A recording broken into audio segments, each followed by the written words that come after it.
ሰግጥ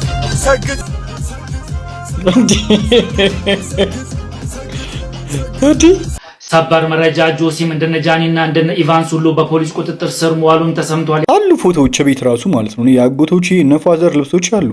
እንደዚህ አይነት ልብሶች ነበር የሚደረገው ድሮ ላይ ማለት ነው። ከራችሁኝን በጣም ማከብራችሁ አጥፍቻለሁ። አሏሽ ይቅርታ የሚያስጠይቀኝ የሰራሁት ነገር የለም። ቆይ ሙሴ ሰለሞን ተፈቷል። ጋይስ ሙሴ ሰለሞን እንደተፈታ የምዘግበው የመጀመሪያው ሰው ያደርገኛል። በነገራችን ላይ ሰገጠ ከየት እንደመጣ አላውቅም ነበር። ኢቭን መዝገበ ቃል ውስጥ ያለ አይመስለኝም ነበር። ሰግጥ የሚለው ቃል መዝገበ ቃላት ላይ ያለ ዲክሽነሪ ላይ ያለ የአማርኛ ዳም እዚህ እንትን ላይ እንግዲህ ያለውን ኤም ፒክቸር ሁላችሁም እንድታዩ ትፈልጋለሁ ማለት ነውና ሆይ ሆይ ያላችሁ ሰው ከጎናችሁ አይኖርምና የማህበራችን አባል ስትሆኑ አንደኛ የሚጠቅማችሁ ነገር ምን መሰላችሁ? እንደዚህ ድምጽ ነው ብላችኋል። ከዚህ በተጨማሪ ደግሞ የምርም ከህግ ጋር የሚያጋጫችሁ ነገር ካለ በተቻለን አቅም የህግ ከለላ ለእናንተ ለማቆም ጠበቃ ሁሉ ለእናንተ ለማቆም መንገዶች እንትን እንላለን። አለማወቅ ኦፍ ኮርስ ከተጠያቂነት አይደለም። በትናንትናው ዕለት እንግዲህ የኢትዮጵያ ወጣቶች ሶሻል ሚዲያ ተጽዕኖ ፈጣሪዎች ማህበርን በመወከል ብሩክዚቲ እኔና የወርዲ አዳዲስ ፉድስ አንድ መግለጫ ስተን ነበረ። በማህበራችን አባል ኦር ደግሞ በጓደኛችን በዮሐንስ መኮንን ኦር ደግሞ ጃኒ የምትሉ የምታውቁት በሱ ጉዳይ ላይ አንድ መግለጫ ስተን ነበረ። እንግዲህ ከሰሞኑ በፌደራል ፖሊስ ቁጥር ስር ከዋሉ ሰዎች መካከል በዚህ በቲክቶክ ክሬቲቭ አዋርድ ዙሪያ ቁጥር ሰዎች ከዋሉ ሰዎች መካከል አንደኛው የማህበራችን አባል ጃኒ ወር ደግሞ ዮሐንስ መኮንን ነው እና እዚህ ጋር የተናገረው ነገር ምን መሰላችሁ? ልጁ ጥፋቱን አምኖ ይቅርታ ጠይቋል። ኦኬ ይሄ አለባበሴ ኦፍ ኮርስ ወጣ ያለ ነው፣ ሰዎች ካስቀየምኳችሁና እንትን ካለባችሁ ይቅርታ የሚል ነገር አስተላልፏልና ከይቅርታ በላይ ምንም የለም። እኛም እንደ ማህበር እንደ ጓደኞቹ ኢል ኢንቴንሽን ነው መጥፎ ሐሳብና መጥፎ ኢንቴንሽን እንደሌለው ስለምናቅ ተቀበልናል ይቅርታው ማለት ነው። እናንተም የልጁን እንትን አውቃችሁ ይቅርታ ተቀበሉት የሚል ነገር ነው እዚህ ጋር እንትን ያለው ትላንትና ስናስተላልፍ ነበር። አንዳንዶች እንደሚያስቡት እቺን የእንትኗን በቃ ይሄ የቫይራል ነገሯን ተጠቅመን የሆነ ነገር ለማሰብ አይደለም። እንደዚህ ነገር በጣም ከባድ ነው። ቲክቶከር እርስ በርስ በጣም እንደዚህ መነካከስ በቃ በጣም ትሬንድ አድርጎታል እርስ በርስ እንትን ማለትና እኔ ብታሰራውን ቀድሞ መግለጫ የሚያወጣብኝ የሚችለው አለ። እንግዲህ አንዳንድ ሰዎች በእውነት እምላችሁ እነዚህ ነገሮች በጣም ከማራገብ የተነሳ ታሰሩ፣ እንደዚህ ጉድ ሆኑ፣ ተቀጠቀጡ ምናምን ከመባል የተነሳ የምር እስኪ አብረን ሆነን መፍትሄ የምናበጅበት ነገር ይሄ ልጅ ባለማወቅ ነው እንትን ያለው። እኔም እናንተም እዚህ ቲክቶክ ኮንተንት የምትሰሙ ሰዎች ሌላውም ሰው ባለማወቅ የሆነ ሰው ገብቶ ከህግ ጋር ሊጋ ይችላል፣ ከህግ ጋር እንትን ሊገባ ይችላል። ከህግ በላይ ማንም የለም።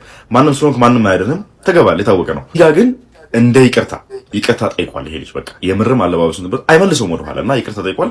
እንደ ማህበረሰብ ይቅርታውን ተቀበሉት። እኛ ተቀበልናል። እንደ ማህበርና እንደ ጓደኞቹ ይቅርታ ተቀበልናል። ያው መንግስትም ይሄን ይቅርታ ተቀበሉለት ምህረት እንዲያደርግለት ነው እዚህ ጋር እየጠየቅን የነበረው። ይሄ አንዳንዶች በቃ ቀልድ ያደርጋችኋል። እንደዚህ ሊደረግ ነው፣ በዚህ ሊገባ በዚህ ሊወጣ። ከኛ ቀደም ወር ደግሞ ከዚህ ልጅ ቀደም ብሎ የገቡ ሰዎችን እናውቃለን፣ በምን አይነት ጉዳይ ገብተው እንደነበረ፣ አሁንስ ምን አይነት ሁኔታ እንዳሉ። ሆይ ሆይ ያላቸው ሰው ከጎናቸው አይኖርምና የማህበራችን አባል ስትሆኑ አንደኛ የሚጠቅማችሁ ነገር ምን መሰላችሁ? እንደዚህ ድምጽ ነው ብላችኋል። ከዚህ በተጨማሪ ደግሞ የምርም ከህግ ጋር የሚያጋጫችሁ ነገር ካለ በተቻለን አቅም የህግ ከለላ ለእናንተ ለማቆም ጠበቃ ሁሉ ለእናንተ ለማቆም መንገዶች እንትን እንላለን። አሁን በምንችለው አቅም እየሄድንበት ነው። ይሄ ነው የዝርዝሩን አልነግራችሁ፣ በምንችለው መጠን እየሄድን ነውና ብቻ ለታሰሩትን ምህረት ያድርግልን፣ ለታመሙት ፈውስን ይላክልን ነው የሚባለው። አሜን አሜን አሜን። ይሄ ማህበር እንደዚህ አይነት ጥቅም ያለው አልመሰለኝም ነበር። እኔ ማህበር ምናምን ሲባል ስለማይመቸኝ መጀመሪያ ሲመሰርቱት ብዙም አልተዋጠልኝም ነበር።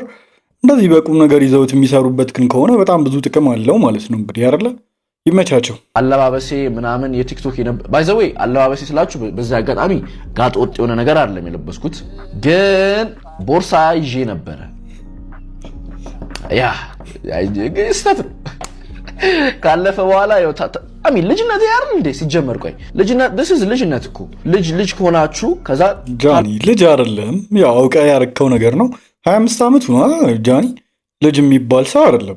ያው ላቀን ስማ የሚባለው ልጅ ነህ አርፈተቀ። እኔ አሁንም ቢሆን ከባለፈው አቋሚ ዝንፍ አልልም። ባይ ዘ ዌይ ስለታሰረ ብዬ ማለት ነው። እንደማስበውም ከሆነ ደግሞ ከሌላ ነገር ጋር ተጠርጣሪ ሆኖ ነው የታሰረው። ለምርመራ ነው አሁንም ቢሆን እንዲታሰር የተደረገው ሊመረመር ነው እንጂ ተመርምሮ ነፃ ወጥቶ ይፈታል የሚል ግምት ነው ያለኝ። እውነት ለመናገር ብዙ ሰዎች እንግዲህ የተለያዩ ነገሮች ባለባበሱ የተነሳ እንግዲህ ከተመሳሳይ ጾታ ጋር ግንኙነት አለው ብለው ስላወሩበት መንግስትም ይህን ነገር ለማጣራት ብለው ነው ያሰረውና አስሮ እንግዲህ ሊመረምር ፈልጎ ነው ብዬ ነው ማስበው። ከምርመራው በኋላ ነፃ እንደሆነ ተረጋግጦ ጃኒ በእርግጠኝነት ይፈታል ብዬ ነው ማስበው። እኔ ፖሊስ ያደረገው ነገር ምንም ቅሬታ የለኝም። አሁንም ቢሆን ቦርሳ መያዙ ነው ችግር ያለበት እንጂ እንደዚህ ይለበሳል ኢትዮጵያ ውስጥ ቬል ሱሪዎች፣ እንደዚህ አይነት ሱሪዎች ይለበሳሉ። ሌላ እኔ አልገባኝም። በጣም ያምራል ልብሱ፣ በጣም ያዘንጣል። አሁን እንግዲህ ዘናጭ የሆነ ሁሉ የሆነ ጌ ነው ምናምን የሚባሉ አይነት ነገሮች እየበዙ ነው ያሉትና በቃ ወጣቱ የፈለገውን ልብስ እንዳይለብስ እንዳይዘንጥ እየተደረገ ነው ያለው። እንደውም ትክክለኛ ጌ የሆኑ ሰዎች እንደውም እንደዚህ አይነት ልብስ ላይለብሱ ይችላሉ፣ እንደ ኢትዮጵያ ውስጥ የሚኖሩ ሰዎች ማለት ነው። ለምን ማንነታቸው እንዳይታወቅባቸው ስለሚፈልጉ ማለት ነው። ለምሳሌ ባለፈው የተጋለጠውን ሶፎንያስን ማየት እንችላለን። እንግዲህ ምን አይነት አለባበስ ነው የሚለብሰው? እሱ ኖርማል ካዥዋል የተባለ አለባበስ ነው የሚለብሰው አይደለ? ያን ያህል እንኳን የተጋነነ አለባበስ አይደለም። ማንም ሰው እኮ አይጠረጥረውም ነበር አይደለ? ባለፈው እግረኛው ሚዲያ እንኳን ሲያወራበት አብዛኞቻችን እግረኛው ሚዲያን ነበር ስንወቅስ የነበረው እንጂ እንደዚህ አይነት ስራ ይሰራል ብለን በፍጹም አልገምትም። እና ባለባበስ ሰውን ጀጅ ማድረግ አለብን ብዬ እኔ አላምንም። ኢትዮጵያ ውስጥ ነው የምንኖረው። ሁሉም አብዛኛው አለባበሳችን አብዛኛው ልብሶቻችን የቦንዳ ልብሶች ናቸው። የሚመጡት ከውጭ ሀገር ነው መታወቅ ያለበት ነገር ማለት ነው። አብዛኛው ልብሶቻችን እንደዛ ከሆነ የቦንዳ ልብሶች ምናምን እንዳይገቡ ማገድ አለብን ማለት ነው። በቃ እዚሁ የተመረቱ ልብሶችን አድርጉ መባል መጀመር አለበት ማለት ነው። እንግዲህ አይደለ ከውጭ ነው ፋሽን ምን ጊዜም እኮ ከውጭ ነበር ሲመጣ ነበር። የሆነ ሰዓት ስኪኒ ፋሽን ነበረ። ስኪኒ የሚያደርጉ ሰዎች ጌ ናቸው ምናምን ይባል ነበረ። ግን ከትልቅ እስከ ትንሽ ስኪኒ ሱሪ የቃሪያ ሱሪ የሚባለውን ያላረገ ሰው አልነበረም። እና ያ ማለት እንዳለ ሁሉም ግብረ ሰዶም ነው ማለት ነው። በዛን ጊዜ የለበሳችሁ ሰዎች ጠቅላላ ግብረ ሰዶም ናችሁ ማለት ነው። እኔ ይህን አጥብቄ ነው የምቃወመው። እኔ አሁንም ቢሆን እኔ በዚህ የተነሳ ብዙ ሰው ሊሳደብ ይችላል፣ ብዙ ነገር ሊል ይችላል። እማምንበትን ግን ከመናገር ወደኋላ አለ። እውነቱን ለመናገር ማለት ነው። ማንንም ደስ እንዲለው አይደለም። እኔ እማምንበትን በቃ አለቀ። እማምንበትን ከመናገር ወደኋላ አልልም። አለቀ። መታሰራቸው እንግዲህ ምርመራ ተደርጎባቸው ይፈታሉ የሚል እምነት ነው ያለኝ። በቃ እኔ ለምርመራ ነው የታሰሩት ነው የተባለው። ታሰሩ ማለት ጥፋተኛ ናቸው ተብሎ ተፈርዶባቸው አይደለም። ሌላ ነገር ካለባቸው ያው እንግዲህ ቅጣታቸውን ያገኛሉ ማለት ነው። ነፃ ከሆኑ ይለቀቃሉ። አሁንም ገና ምርመራ እየተካሄደባቸው ነው ያሉትኝ። ሳቂ ኩርፋይ አንድ ግራይ ነነነነ ብሎ ዘፈነ ከሷ ጋር። እሷ እናቴ አሁን ሌላ ሙድ ላይ ናት ያለችው። ሮሚ ጆን ዳንኤል የኔ ጌታ ሙሉ ጌታ አሁን ምን አይነት ዘፈን ታወጣ ይሆን? እስር ቤት ሆኜ ዮኒ ማኛ የተረገመ አሳስሮኝ ሚስቴ ገርልፍሬንዴን ተበላው በካናዳው ጮሌ። አይ አመለጠችው ጃኒ። እግዚአብሔርን ቀሽት ነበረች። አዶናይ ጃኒ ግን እንዴት ነው ከአዶናይ ጋር ስትሆን እንጃ ውበቷ በጣም የጨመረው እውነቱን ለመናገር ማለት ነው። እኔ አላሽዋችሁም፣ የምር ውበቷ አልጨመረም። ከአዶናይ ጋር መሆን ከጀመረች ወዲህ በቃ በጣም ኮንፊደንሷ ሁሉ ነው የጨመረው፣ ምናምን ውበቷ ሁሉ ጨምሯል።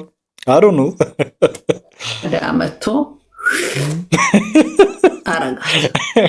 ለጥቂት እኮ ነው አሁን ተፈቶ ለጥቂት የ4 ወር ነው የ5 ወር የ3 ወር ከእንትና ጋር ቢፈታ ተስፋ ይኖረው ነበር። አሁን የለም። አይ ጆን ዳንኤል ሰግድ ለህይወቴ ስግድ ለበረከቴ ስግድ ለገንዘቤ ስግድ ሰግድ ሙጣ አያረጉም። በሌላ ዘፈን የጨፈረበትን ነው የሚሆነው በእርግጠኝነት።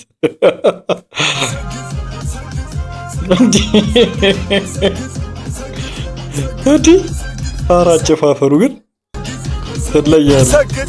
ከራችሁኝን በጣም ማከብራችሁ አጥቻለሁ። አልዋሽም።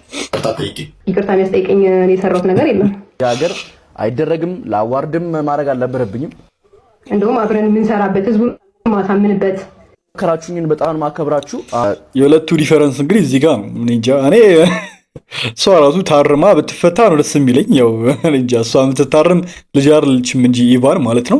ጃኒ ጥፋቱን አምኖ እኮ በቃ ይቅርታውላ ጠይቀዋልና እንግዲህ ይህንን ከግምት ውስጥ ይገባል የሚል ነገር አለኝ እኔ እውነቱን ለመናገር። ሌላኛው ነገር ደግሞ እንግዲህ ሙሴ ሰለሞን ታስሮ እንደነበር ሁላችንም እናስታውሳለን። አሁን እንግዲህ የመፈታቱን ዜና ሰምተናል። በጣም ደስ የሚል ነገር ነው። እንግዲህ እንዴት እንደሆነ ባናቅም እንግዲህ በኢንስታግራም ገጹ ላይ እንደተፈታ የሚያሳይ ጽሁፍ አስፍሯል እየተባለ ነው ያለው። እስኪ አንዳንድ ቪዲዮችን ነይ ጋይስ። ሙሴ ሰለሞን እንደተፈታ የምዘግበው የመጀመሪያው ሰው ያደረገኝ ከሰዓታት በፊት ከ1 ሰዓት በፊት ማለት ነው። በኢንስታግራም ፔጁ ላይ ፎቶዎችን በሚያጋራበት ፔጁ ላይ እግዚአብሔር ይመስገን ብሎ አስቀምጧል ማለት ነው እና ስቶሪ አድርጎታል። ይህንም ሲያደርግ ለመጀመሪያ ጊዜ ነው በኢንስታግራም ፔጁ ላይ ማለት ነው። እና ተፈቶ ይሆን ወይስ ተሳስቼ ነው? የምርም ተፈቶ ከሆነ ዜና መስራቴ ቀጥልበታለሁ ማለት ነው እና ሙሴ ሰለሞን ሪፖርት ያደርገው ጠብቃለሁ። አይ ቲንክ እስከ ጠዋት ቆይ ሙሴ ሰለሞን ተፈቷል። እንኳን ደስ ያላችሁ። ከዚህ በኋላ እንደ ድሮ አሪፍ ዜና ደርሰናል። ፎሎ አድርጉኝ። ማንም ሳይቀድመኝ ልቅደም ብዬ ሙሴ ሰለሞን ከታሰረ በኋላ ዜና ሰምቼ አላቅም ምናምን የሚሉ ሰዎች ነበሩ። እንግዲህ እኔ ደስ ብሎኛል እውነቱን ለመናገር በመፈታቱ ማለት ነው። ያው ግን ከዚህ በፊት የሰራቸውን ስህተቶች በጣም ማረም አለበት ሙሴ። በጣም ከባባድ ስህተቶች ነው የሰራው እውነቱን ለመናገር ማለት ነው። ያው ፕሮሞሽን ስትሰሩ በጣም ጥንቃቄ ያስፈልጋል። ከዚህም በኋላ በጣም እንግዲህ የብዙ ሰዎች ገንዘብ ነው የተበላ እውነቱን ለመናገር በጣም ነው የሚያሳዝኑት። እነሱም እሱን አምነውት በጣም ብዙ ሰዎች ገንዘባቸውን አጥተዋል። እኔ በመፈታቱ እንዴትም አላቅም የምር ተፈቶ ከሆነ በጣም ደስ ብሎኛል። እንደ አንድ ወጣት ልጅ ብዙ መስራት እየቻለ ብዙ እድሜውን መጠቀም እየቻለ ጊዜውን እስር ቤት ውስጥ ሲያሳልፍና መስራት የሚችልበትን ጊዜ ሳይጠቀምበት ሲቀር አዝናለሁ እና ለዛ በመፈታቱ በጣም ደስ ብሎኛል። ግን ከሱ ስህተት ሁላችንም መማር አለብን።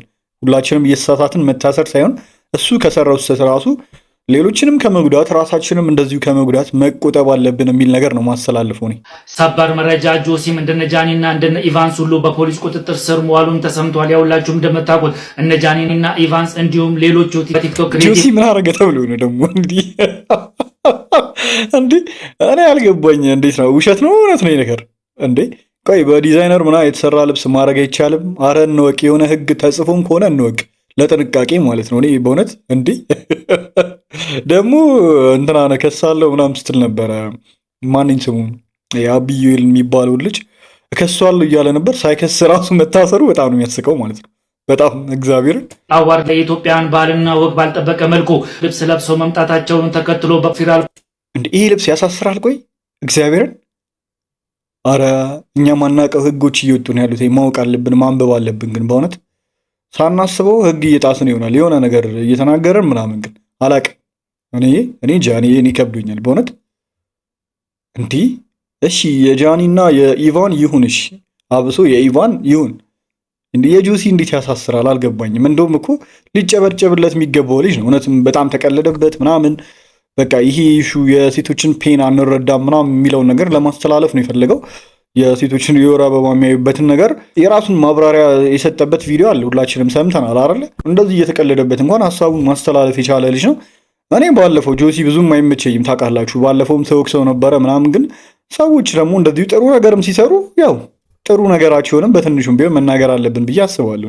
ሁሌ ወቀሳ ብቻ መሆን አለበት ብዬ አላስብም። ፖሊስ ቁጥጥር ስር ውሎ ምርመራ እንደተከፈተባቸውም የሚታወቅ ነው። እነ ጃኒና እነ ኢቫንስ እንዲሁም ሌሎቹም ከታሰሩ በኋላ ቁጥጥር ስር መዋሉም ተሰምቷል። አድማይ እንደሚለው መሰገጥ ቀላል ቢሆን ኖሮ መሰገጥ በጣም ከሚፈልጉ ሰዎች ውስጥ እንዲህ እሱ ለአንተም ምንድን ነው ይህ ነው መደደብ የሚለውን ቃል መሰገጥ የሚለውን ቃል ነው እሱ የተጠቀመበትን ኮንቴክስት ማንም ሰው በቀናነት ለማየት ከፈለገ መረዳት የሚችለው ይመስለኛል። ዝም ብዬ ያው ዲክሽነሪ ብዙም ተጠቃሚ አይደለሁም፣ ግን እዚህ አጠገቤ እነዚህ ቃላቶች የዘርጋው ከፍተኛ አማርኛ መዝገበ ቃል አለና እነዚህን ቃላቶች እስቲ ዝም ብሎ ለምን ራሱ የመዝገበ ቃል ትርጉማቸው ለምን አናይም ብዬ ከምን ልጀምር? እሱ ባይጠቀምበትም ጨዋ የሚለውን ቃል እንግዲህ ስንተረጉመው የመዝገበ ቃሉን ስናየው በጸባዩ በግብሩ ስነ ምግባር ያለው አዋቂ፣ አዛውንት፣ ሽማግሌ፣ አስታራቂ፣ ሸምጋይ፣ ገላጋይ ይላል አይደል? ይሄ ብዙ ጊዜ የምንጠቀመው ነው። በሌላ በኩል ግን ጨዋ ፊደል ያልቆጠረ ትምህርት ያልተማረ በአካባቢው የተከበረ ሰው። በዚህ ኮንቴክስት ሰመረ ባሪያው ጨዋ ነው ማለት ነው። በጣም ጨዋ ነው። ሰፈራችሁ ውስጥ የሆነን ዲግሪ ያለው ጥሩ ልጅ እሱ ጨዋ ነው ስንል ያልተማረ ነው እያል ነው አይደለም አይደል? ምን እያልን ነው? ይሄ ልጅ ኮንቴክስት በጣም ኮንቴክስት ማተርስ፣ ኮንቴክስቱ ይወስነዋል ጋይስ። እንግዲህ ስለ ኮንቴክስት የማያውቁ ሰዎች እኮ ናቸው እንግዲህ ነው ስነ ምግባር አለው እያልን ነው እንደ አግባቡ ማለት ነው። ልክ እንደዛው ደደበ የሚለውን ቃል ስናይ ደግሞ ምን እናያለን? ደነዘ፣ ትምህርት የማይገባው ሆነ፣ ተንቀረደደ፣ ደነቆረ፣ ተነደበሰሰ፣ አላውቅም አይገርም፣ አላውቃቸውም ቃላቶቹ።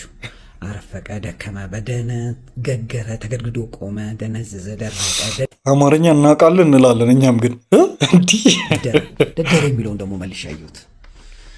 ደደረ ደግሞ ጠጠረ፣ ደረቀ፣ ጠና፣ ጠንክሮ፣ ጠነከረ። ስለዚህ ደደበን ጠነከረ፣ ጠና ማለት እንችላለን ማለት ነው አይደል? ከፈለግን ኮንቴክስት ስለሆነ ማለት ነው። በነገራችን ላይ ሰገጠ ከየት እንደመጣ አላውቅም ነበር። ይህን መዝገበ ቃል ውስጥ ያለ አይመስለኝም ነበር። ሰግጥ የሚለው ቃል መዝገበ ቃላት ላይ ያለ ዲክሽነሪ ላይ ያለ የአማርኛ ዳም ሰገጠ፣ ሰፋ፣ ከፈፈ፣ ሸለመ፣ ቀመቀመ፣ ዘመዘመ፣ አስጌጠ፣ ግንባሩን ቋጠረ፣ ኮሰተረ፣ አከፋ እያለ ይቀጥላል። ስለዚህ ኮስተር አለ ማለት እንችላለን ማለት። ስለዚህ እውነት ነው ማለት ይቻላል ማለት ነው። ሰግጦ አይባልም ምናምን የምትሉ ሰዎች ያው አማርኛው እንደዚህ ነው እንግዲህ ትክክለኛ ትርጉሙን እንኳን ካላችሁ በቃ ይሄ ነው ትርጉሙ። እናንተ እንደምትሉት አይነት ትርጉም እንኳን የለውም። ግንባሩን ቋጠረ፣ ኮስተር አለ። ስለዚህ ነው የድሮኛ ወጣቶች እያለን እኮ ከየት እንደመጡ ማለት ካለማት እያለን መዝገበ ቃል ቢገባም ባይገባም ይባላል። እንደዚህ ይባል ነበር ድሮ። የቀሩ ቋንቋዎች ናቸው እነዚህ። ድሮ ግን ይባል ነበር። ትዝ ይለኛል። ከአረብኛ የመጡ ቃላቶችን ተጠቅመናባቸዋል የሆነ ትርጉም እንዲሰጠን አድርገን ማለት ነው። ስለዚህ ቃሉ ሊትራሊ ሳይሆን ምን ለማለት ፈልጎ ነው። እንግዲህ እኔ እዚህ ጋር መጽሐፎችን አነባለሁ፣ ብዙ መጽሐፍቶችን አነባለሁ። ማነበው አንደኛ በውስጤ ፈጣሪ የሰጠኝ በጣም ትልቅ ነገር እንዳለ አውቃለሁ። አንዳንዴም ደግሞ ይሄ እኮ እግዚአብሔር በእኔ ውስጥ ሊሰራ ለትውልዱ ሊያስተላልፈው የሚፈልገው ነገር አለ ብዬ አስብና የሰዎች አስተያየት በጣም በቃ ሽባ አድርጎ ያስቆመኛል። ኢቨን ከተማ ውስጥ የሚያምር ነገር ጥሩ ነገር አይና ይሄ ማጉረምረም ማማረር ሱስ የሆነው ሰው ጋር ደግሞ ልጋጭ ነው ልና መፖሰትም በቃ እንደው ባወራ እንኳን በቅርብ ሰርክሎቼ ጋር ነው። ለምን በጣም የሰዎች አስተያየት ይሉንታ ምናምን ሽባ አድርጎ ሲያቆመኝ አየዋለሁ። መጽሐፍ አነባለሁ፣ ሌዚም ቲዮሪን አነባለሁ። ሰዎች ራሳቸውን እንዲሆኑ ፍቀድላቸው፣ አንተም ራስህን ሆን። በውስጥ ያለውን እንጂ አንተ አነቃቃ፣ ሰበብ አደርድር። ሰዎች አስተያየት እስኪሰጡ መነጋገሪያ እስክትሆን ድረስ አክሽን ውሰድ። ሌላም መጽሐፍቶች ግን ብዙ ጊዜ በቃ በይሉንታ ቀድሜ ምን ይሉኛል በሚል በጣም በማሰብ በመደደር በመጠንከር ፋንታ ሽባ ሆኜ ያዋለሁ ራሴ ማለት ነው። እና እናደዳለሁ ከራሴ ጋር። በጣም የሰውዬ በጣም ብዙ ሰዎችን ነው የሚገልጸው ማለት ነው። የምር በቃ በትክክል አዶናይ ማለት የፈለገውን ነገር በቃ እንደ ምሳሌ የሚያሳይ ሰው ነው ይህ ሰውዬ ማለት ነው። በትክክል መልእክቱ ለእንደዚህ አይነት ሰዎች ነው። በቃ ብዙ አይነት እውቀት አላቸው ውስጣቸው። በጣም ብዙ አይነት መጽሐፎችን አንብበዋል። ቢናገሩ ወጥተው ቢያወሩ ሚዲያ ላይ ወጥተው ቢያወሩ ለብዙ ሰዎች ማስተላለፍ የሚችሉት መልእክት አለ። ነገር ግን ይፈራሉ። ሰው ምን ይለኛል የሚለውን ነገር ይፈሩታል። ወጥተው መናገር አይችሉም። እና እሱ እንደሚለው ነው። መድገም አያስፈልገኝም። እንቀጥል። ኢቨን ሶሻል ሚዲያ ላይ ሁሌ ኮንሲስተንትሊ ይዘት እንዳለኝ በየቀኑ ማካፈል እንዳለብኝ የሆነን ሰው እንደሚጠቅም እያወቅሁ አሁንም ጭንቅላቴ ሰዎች ምን ይሉኛል፣ እንዴት ያስቡ፣ እንዴት ይረዱኛል በሚል በጣም ቆማለሁ። ሌላው ይህንን ነገር ላይ እንኳን አስተያየት ለመስጠት በጣም ብዙ አስባለሁ እና ኮንቴክስቹዋሊ ነው የምንረዳው በይዘቱ ሊጠቀም በነንበት ቦታ። ስለዚህ ለሰው አስተያየት አይ ቲንክ መደደብ ያለብን ይመስለኛል፣ መደነዝ ያለብን ይመስለኛል። እግዚአብሔር ይስጥህ። ማድመጥ ካለብን የፈጣሪ ድምፅ ማድመጥ ካለብን በልባችን ውስጥ ያለውን ጩኸት ነው። እግዚአብሔር ይስጥህ። ያንን አድርገን በደንብ እንድንሰግጥ አበረታታችኋለሁ። ደግሞ ጄንዚውን እንፋተው አይደል? እኛ በዘመናችን በጣም ብዙ ጥፋቶችን አጥፍተን አሁንም እያጠፋን ነው የምኖረው። ወጣቶች ሞክሩ። አዶናይ እንግዲህ ከዝና ጋር ኃላፊነት አለ። ይህን ኃላፊነት ራሱን በማሳደግ እንደሚወጣ አምናለሁ። ግን ሌትስ መሰገጥ ሌትስ ብዙ መሰገጥ ብዙ መደደር ብዙ እንሰጋግጠው እንዴ ማለት ብዙ መቆፍጠን ይገባናል ብዬ አስባለሁ። ይመች አባት። የምር በጣም ትክክለኛ የሆነ መልእክትን ያስተላልፈው ረጋ ብሎ በደንብ እንግዲህ የሆነ እንደው ከልባቸው የምር እንደው ያልገባቸው ሰዎች ካሉና የሚቃወሙ ሰዎች አሁንም ካሉ ይህ ቪዲዮ ብቻ አይተው ራሱ ሀሳቡን በትክክል መረዳት ይችላሉ ብዬ አስባለሁ። አሁንም ድረስ ይህን ሀሳብ የሚቃወሙ ሰዎች ገብቷቸዋል። አውቀው ግግም ብለው አዶናይን ለመጣል የሚቃወሙትን አይደለም ብላችሁ፣ ነገር ግን የተቆራረጡ ቪዲዮችን በማየት እሱን ያልተረዱ ሰዎች ካሉ ይህ ቪዲዮ በጣም በቂ ነው። እሱ ይህ ሰውዬ የሰራው ቪዲዮ ቫይራል ቢወጣ በእውነት በጣም ብዙ ሰዎችን ነው የሚያስተምረው። ለብዙ ሰዎች ራሱ ግንዛቤን ይፈጥራል ብዬ አስባለሁ። በቃ እንደዚህ አይነት ሰዎችን ነው በቃ ውጡ፣ ወደ ሚዲያ ራሳችሁን አውጡ፣ በቃ ሰግጡ ነው። ገብቷችኋል አይደለ? ሰው ይለኛልን አትፍሩ። ሼም አይዛችሁ ሼም የሚባል ነገር በቃ አያዛችሁ ነው እኮ ቀላል ነገር እኮ። ቲክቶከር እና ዩቲዩበር ጃኒ በህግ ቁጥጥር ስር መዋሉ የሚታወቅ ነገር ነው። በዚህ ጉዳይ ላይ የግል ሐሳቤን እንዲሁም ደግሞ ጃኒ በቅርበት እንደሚያውቀው ሰው ትንሽ ነገር ልነግራችሁ ነው የመጣሁት። ጃኒ እንደሚታወቀው በቲክቶክ ክሬቲቭ አዋርድ ላይ የለበሰው አለባበስ ከህግ እንዲሁም ደግሞ ከእሴት ያፈነገጠ አለባበስ በማለት ነበር ፖሊስ በቁጥጥር ስር ያዋለው። ነገር ግን ከዚህ ቀደም እንደሚታወሰው ጃኒ ይህን አለባበስ ከለበሰና ከህዝቡ በኩል ቁጣ ከተነሳ በኋላ እጅግ በጣም በትህትና እንዲሁም ደግሞ እሱ ይህን አለባበስ የለበሰበትን ምክንያት አስረድቶ በትህትና በድጋሚ ይቅርታ ጠይቆ ነበረ። ረዘም ያለ ማብራሪያ እንዲሁም ደግሞ ረዘም ያለ ቪዲዮ ሰርቶ ነበር ይቅርታ የጠየቀው። እኔም በቅርበት እንደሚያውቀው ሰው ፍጹም እንደዚህ አይነት አስተሳሰብም ሆነ ፍላጎት እንደሌለው በተለይም ደግሞ የተወቀሰባቸውን ነገሮችን ፍጹም የሚቃወም ልጅ እንደሆነ አውቃለሁ። እንዲሁም ደግሞ የይቅርታ ቪዲዮን ከሰራ በኋላ በርካታ ሰዎች ይቅርታውን ተቀብለውታል። መንግስትም እንግዲህ ይህንን ነገር ተመልክቶ ለጃኒ ይቅርታ እንዲያደርግለትና የይቅርታ ቪዲዮንና መልእክቱንም ከግምት ውስጥ እንዲያስገባ ጥሪ ማቅረብ እፈልጋለሁኝ። ጃኒም ነገሮችን ያቅርልልህ፣ በሰላም ወደ ቤት እንድትመለስ መልካም ምኞቴ ነው። ሁላችንም መልካም ምኞታችንን እንመኝለት። መልካም ምሽት ይሁንላችሁ። አሜን አሜን። እዚህ እንትን ላይ እንግዲህ ያለውን ይህን ፒክቸር ሁላችሁም እንድታዩ ትፈልጋለሁ ማለት ነውና ጃኒ ካረገው ልብስ ጋር በምንድን ነው የሚለያየው? በምንድን ነው የሚለያየው? የእግሩን አወራረድ እዩት በደንብ ማለት ነው። እዚህ ጋር አደራረጋቸውን እዩት፣ ከላይ የሚያደርጉትን ልብስ ምናምን እዩት። አሉ ፎቶዎች ቤት ራሱ ማለት ነው። የአጎቶች ነፋዘር ልብሶች አሉ። እንደዚህ አይነት ልብሶች ነበር የሚደረገው ድሮ ላይ ማለት ነው። ይሄ የድሮ ፋሽን ነው ተመልሰው ላይ እንደ አዲስ ፋሽን ሆኖ እየመጣ ያለው። እንዴት ነው ይህን መረዳት የከበደን? ያልገባኝ ባለባበሱ አይደለም። አሁንም ቢሆን ጃኒ ስተቱ ቦርሳው የሴት ቦርሳ ይመስላል። በቃ ቦርሳውን መያዙን እቃወማለሁ እኔም በሆን ማለት ነው። ገብቷችኋል አይደለ? ግን ባለባበሱ አሁንም የሚያደርጉ ሰዎች አሉ። እንግዲህ ያን ሁላ ሰው እንደዛ እያያዛችሁ እየለቀማችሁ ልታስሩ ነው? እንደዛ አይመስለኝም። እኔ አሁንም ለማጣራት ነው። ሰዎች ብዙ ቅሬታ ስላቀረቡበት መንግስት ደግሞ የማጣራት ግዴታ አለበት። ኦኬ፣ ይህን ነገር ሁላችንም ስለምንቃወም ተጣርቶ ነፃ ይሆናል የሚል ግምት ነው ያለኝ እኔ ማለት ነው። ከጠየቃችሁ ጤና ይስጥልኝ። የኢትዮጵያ ወጣቶች ማህበራዊ ሚዲያ ተጽዕኖ ፈጣሪዎች ማህበር አባላቶች ነን። ሰሞኑን እንግዲህ ስትመለከቱት እንደነበረው የማህበራችን አባል የሆነው ዮሐንስ ደግሞ ጃኒ በቲክቶክ ስሙ እንደምታውቁት ከተያዙት ውስጥ አንዱ ነው። የተያዘበት ምክንያት ደግሞ የክሬቲቭ አዋርድ ላይ ከባህላችን ትንሽ ወጣ ያለ ልብስ አለባበስ ለብሶ ቀርቦ ነበር። በዚህ ይቅርታ ጠይቆን ነበር አይደል? እንግዲህ የማህበራችን አባል እንደመሆኑ መጠን ከማህበራችን ከሚያገኛቸው ጥቅሞች መካከል አንደኛው ይሄ ነው። ከወተን እንደዚህ የማይሆኑ ስራዎች ሲኖሩ ማውገዝና ከዚህም በተጨማሪ ይቅርታ በጠየቀበት ሰዓት ደግሞ ይቅርታውን ተቀብለን ከጎኑ መቆም ነው። እንደሚታወቀው ጃኒ በተለያዩ ሶሻል ሚዲያ አካውንቶች ላይ ይቅርታ መጠየቁን እንግዲህ አስተላልፈው ነበረ። ያው ይቅርታውን እኛ ተቀብለናል፣ እንደ ማህበር ተቀብለን፣ ሌሎቻችሁም ደግሞ ኢትዮጵያ ማህበረሰብና እንደዚሁም ደግሞ ኢትዮጵያ ፌደራል ፖሊስ ይቅርታውን ተቀብላችሁ ይሄን ልጅ በነጻ እንድታስወጡትና ከስህተቱም እንዲማር ለሌሎችም መማሪያ እንዲሆን ስንል እዚህ ጋር በሶስታችን መካከል እንግዲህ ይቅርታውን ተቀብለን እናንተ ተቀበሉት የሚል መልእክት ለማስተላለፍ ነው እዚህ ጋር የተገኘ ነው። ማህበሩ አባል ያልሆናችሁ ማህበሩ አባል በመሆን አዲሲቷን ኢትዮጵያን አብረን እንፍጠር ለማለት እወዳለሁ። አመሰግናለሁ። ኦኬ